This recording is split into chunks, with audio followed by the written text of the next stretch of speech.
Nuestra historia empieza en las aguas del Mar Negro, que a mediados del siglo XIV representaba las puertas de Europa. En sus costas del norte se alzaba la ciudad de Cafa, un enclave del gobierno genovés que se convirtió en uno de los principales puertos y centros administrativos de Europa, al monopolizar el comercio del área del Mar Negro y, por tanto, con el lejano Oriente.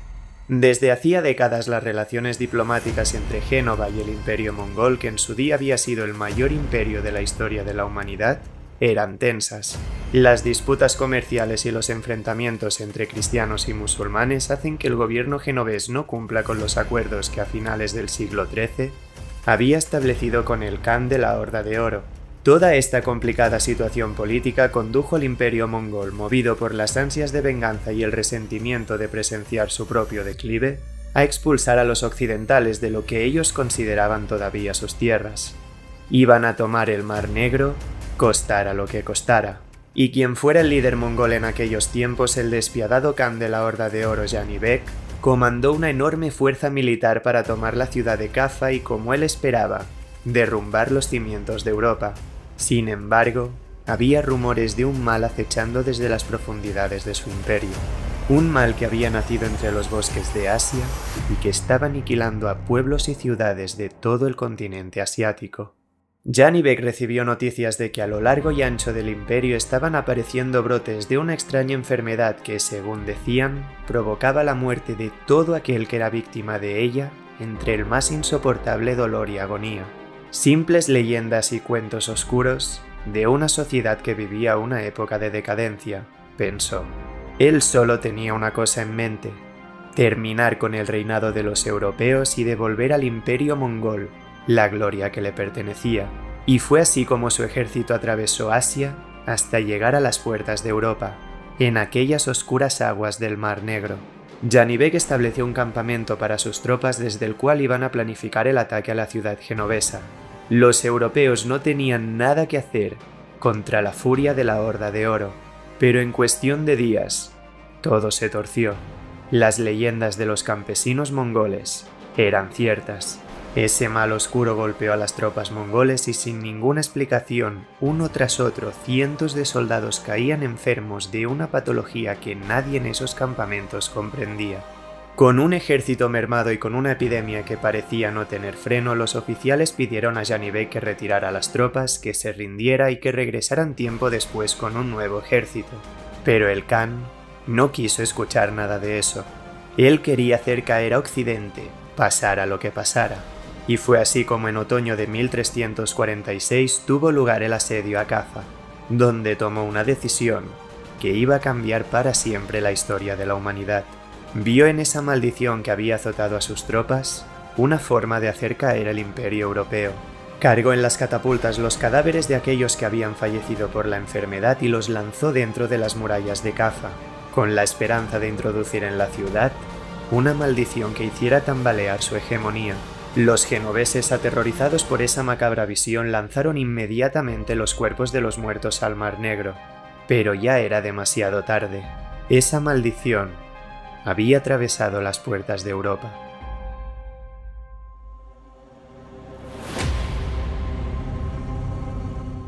Días después del asedio a Cafa y con la retirada de las tropas mongoles, muchos en la ciudad genovesa empiezan a hablar de cómo esos muertos han introducido en sus muros un mal que va a consumirlos, y como si de un presagio de cómo la oscuridad se empezaba a cernir sobre Europa se tratara, comenzaron a aparecer los primeros casos. Sin previo aviso, muchas personas caían enfermas, sufriendo fiebres altas, convulsiones, náuseas y alucinaciones, hasta que unos días después aparecían unas extrañas y dolorosas protuberancias en la piel de color oscuro que podían adquirir grandes tamaños. Y sin nada que hacer, sin ninguna cura conocida, esas personas morían a los pocos días. El mal había entrado a Europa, y aterrorizados muchos decidieron abandonar esa ciudad que parecía estar siendo abandonada de la mano de Dios y víctima de la magia negra. Y siendo el corazón del comercio en el Mar Negro, decenas de barcos huyeron de Cafa en dirección a otros puertos europeos sin saber que lo único que estaban haciendo era desencadenar una de las mayores tragedias de la historia de la humanidad. Aquellos barcos estaban trasladando la maldición al resto del continente. Los soldados y marineros enfermos, por miedo a lo que podían hacer con ellos, ocultaban los indicios de la maldición, a la espera de encontrar refugio en las ciudades donde desembarcaran. Y a principios del año 1347 los navíos genoveses alcanzaron las costas de muchas ciudades del Mediterráneo. En todas estas poblaciones se desataban epidemias de una enfermedad inconcebiblemente violenta. Las muertes se contaban en centenares e incluso en miles. No había forma de contener ese mal. Ningún médico entendía lo que estaba sucediendo. Cada día miles de personas fallecían en las calles víctimas de una enfermedad cuyos signos no aparecían en ningún tratado de medicina antigua. Ciudades enteras fueron arrasadas, llegando a hacer desaparecer a más de la mitad de la población. Pero en un mundo tan lejos todavía de la globalización, muchos países eran ajenos al mal que se estaba despertando en el Mediterráneo. Aún así, todo era cuestión de tiempo. Expandiéndose a través de las rutas comerciales marítimas y terrestres, la maldición se extendió por toda Europa. Una Europa que se encontraba bajo una enorme inestabilidad política a causa del estallido de la que sería conocida como la Guerra de los 100 Años, el conflicto bélico más longevo que ha conocido el continente en toda su historia. Un enfrentamiento entre los reinos de Francia e Inglaterra en disputa por resolver quién controlaría las tierras de los monarcas ingleses en territorio francés, tras la llegada al trono de Enrique II. Esta guerra devastó la política y economía europea que, tras vivir un auge el anterior siglo, estaba sufriendo las consecuencias de este conflicto y de la hambruna asociada a él y a los efectos que la pequeña edad de hielo vivida a inicios de siglo había tenido en las cosechas. Toda la situación era horriblemente perfecta para la diseminación de lo que empezaba a conocerse como la muerte negra. No había ninguna forma de detenerlo. Una a una prácticamente todas las poblaciones europeas caían. En apenas 6 meses millones de personas en Europa habían fallecido. Pero aquello era solo el principio de una historia que todavía debía mostrarnos su lado más oscuro.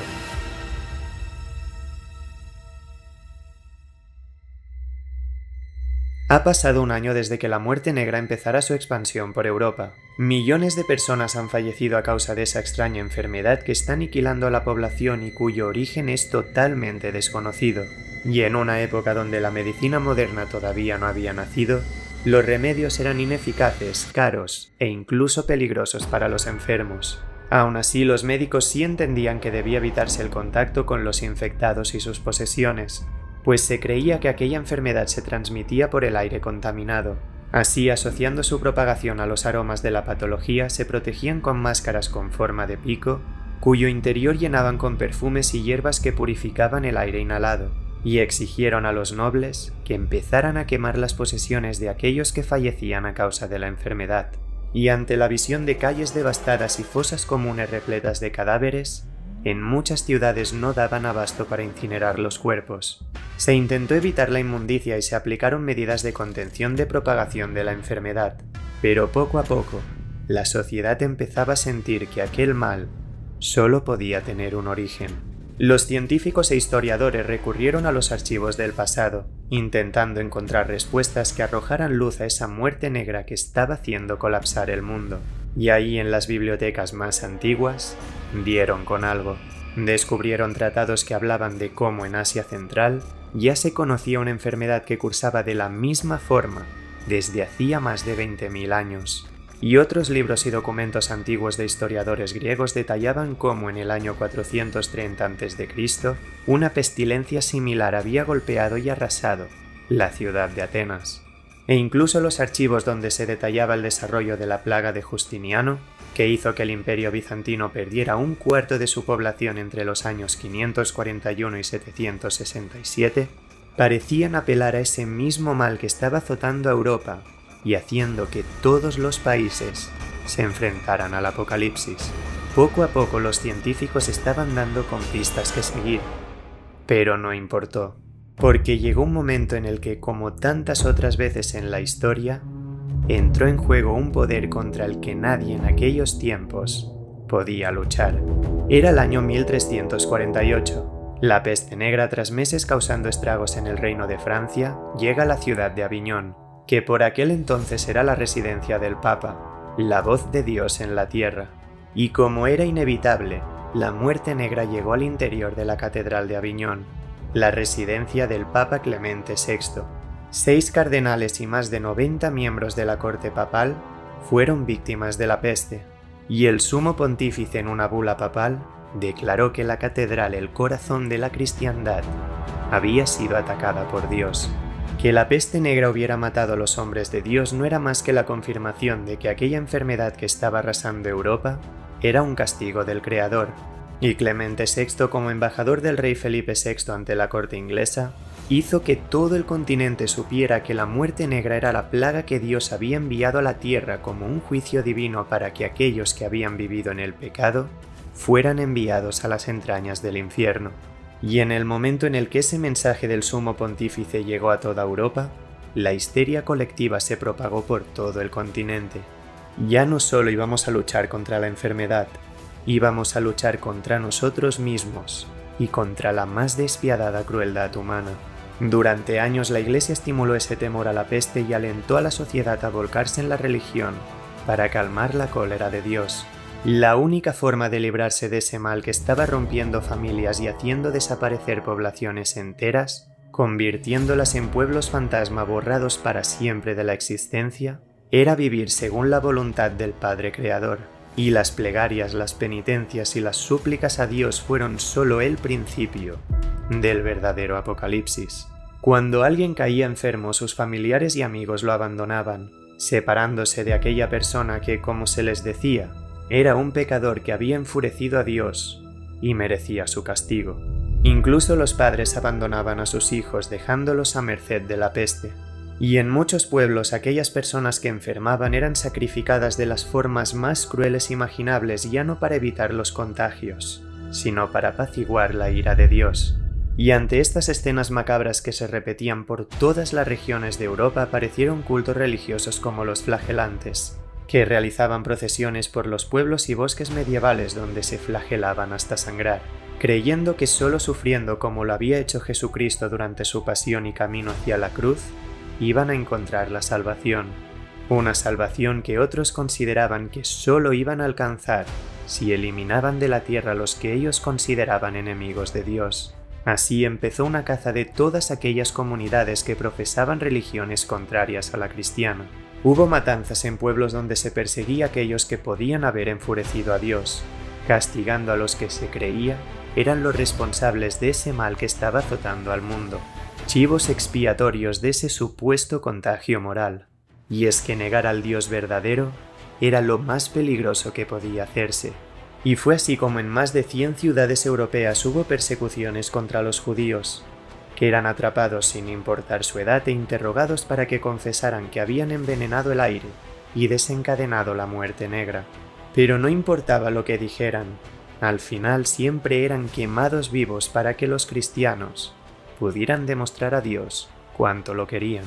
Pero los meses y los años seguían pasando y la peste negra continuaba arrasando Europa. Parecía que nada podía calmar la ira de Dios. Y fue entonces cuando muchos desesperanzados o bien quisieron vivir el juicio final deleitándose con los placeres mundanos o sabiendo que el destino de todos se encontraba en el infierno, encontraron una excusa para hacer todo aquel daño que siempre habían querido cometer sobre otros. Aún así, en algunas ciudades empezaron a circular los rumores de que el diablo había llegado a la tierra y que estaba entre nosotros, que los 7 ángeles del juicio final habían descendido de los cielos para anunciar el apocalipsis, que los volcanes estaban liberando un aire contaminado de pecado procedente del infierno, que los cometas que veían en el cielo eran los responsables, o que Dios había enviado a la tierra monstruos y plagas que nos iban a castigar por nuestros pecados.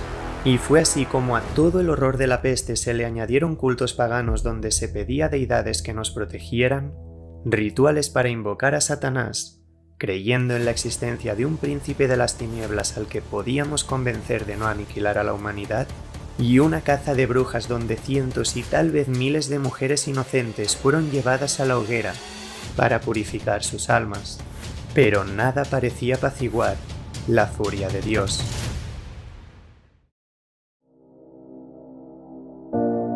6 años después del asedio a Caffa, en Europa había desaparecido ya más de la mitad de la población. Habíamos empezado a aceptar que el día del juicio final había llegado, pero de repente y en esa sociedad devastada, en 1352 los casos de peste negra dejaron de aumentar hasta prácticamente desaparecer. 24 millones de muertes después, habíamos ganado la guerra a la peste negra.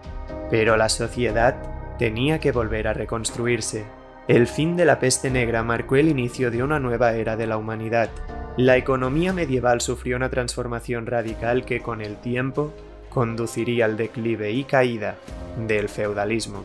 Los supervivientes empezaron a cuestionar la autoridad de la nobleza y a exigir mejores salarios, al tiempo que el arte empezó a mostrar el horror de la muerte, recordándonos que esta iba a ser siempre nuestra compañera. La sociedad se reconstruyó, un nuevo inicio, un momento para mirar hacia adelante, dejando atrás la oscuridad de la Edad Media y buscando en las ideas del humanismo y de la cultura clásica una nueva concepción del hombre y del mundo.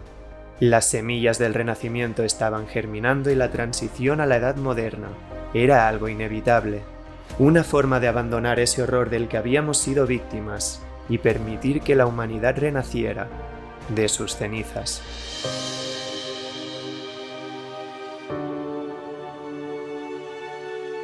Han pasado más de 500 años desde la que ya en el siglo XIX se conocía como la pandemia de peste bubónica, cuyo número total de víctimas se estimaba ya en entre 75 y 200 millones de personas. Y a pesar del paso de los siglos, la peste negra no ha desaparecido del mundo. Ha seguido causando brotes en distintas regiones, pero continuábamos sin conocer las bases médicas de lo que en su día fue considerada una maldición. Aún así, todo esto cambiaría con la epidemia de peste en Hong Kong de 1894. Alexandre Yersin, médico y bacteriólogo franco-suizo del Instituto Pasteur, fue enviado al país asiático para investigar la naturaleza microbiana de esa patología y, por fin, encontrar al verdadero responsable de la pandemia de peste negra del siglo XIV.